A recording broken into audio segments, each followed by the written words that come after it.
I've saved my progress as warpedsmile.psd, found inside the 22 warp folder.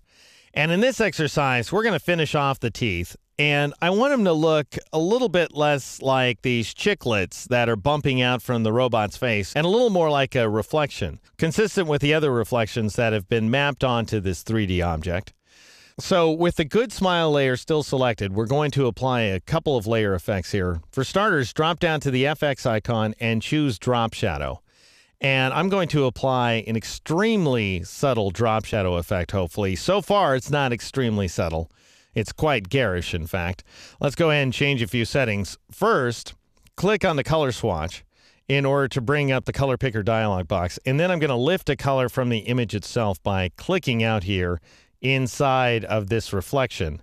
And I happen to nail the hue value I'm looking for, which is 300 degrees. And I nailed that saturation value too, 3%. That's all I'm looking for.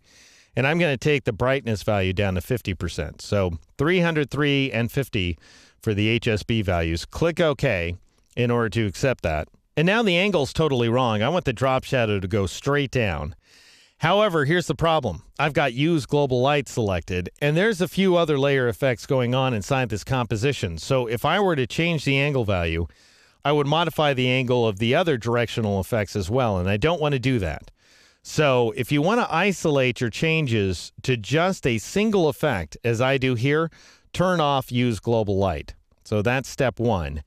And that's going to go ahead and change your angle value to the default, which is 120%. We don't really care about that. Go ahead and drag now the drop shadow directly inside of the robot. And the angle value that I'm looking for, incidentally, is 84 degrees. Again, if you want to follow along with me. 84 degrees is the setting I'd come up with in advance. Then I'm going to tab down to the distance value, and I'm going to reduce it to 2 pixels. And I'll tab to size, leave spread at 0%, and I'll take the size value down to 4 pixels like so. So we have just the slightest amount of drop shadow going on there. Now when I look at these teeth, they look a little jagged, actually. They're too hard-edged, and that's because we took these great big teeth in the first place and reduced the heck out of them in that one free transform operation.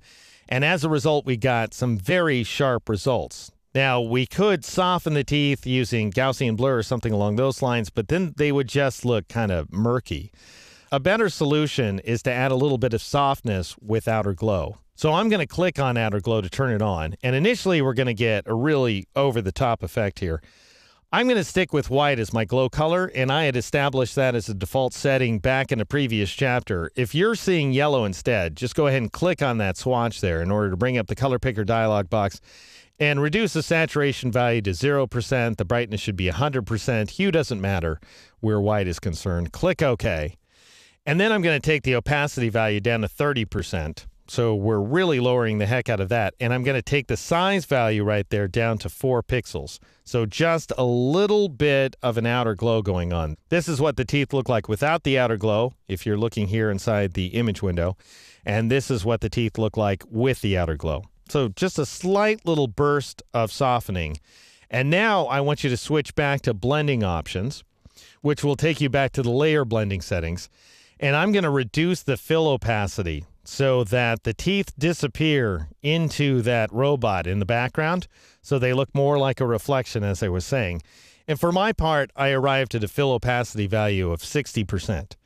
And that ends up creating these teeth right there. All right, so we're done. Click OK. In order to accept that modification. I think I would like to move the teeth up a little bit, so I'll control drag them a little higher so that the robot has a bit more of a chin going on. And these are my final teeth. And I'll nudge them over to the left a little bit as well by pressing Control left arrow. That's Command left arrow on the Mac. And these are my final teeth. I think they're fairly subtle, actually. It doesn't look so kooky as in the final version of that image that I was showing you originally, eyesandSmile.psd. So I think we do have, a more becoming smile for our robot in progress here. In the next exercise, we'll set about creating the eyes.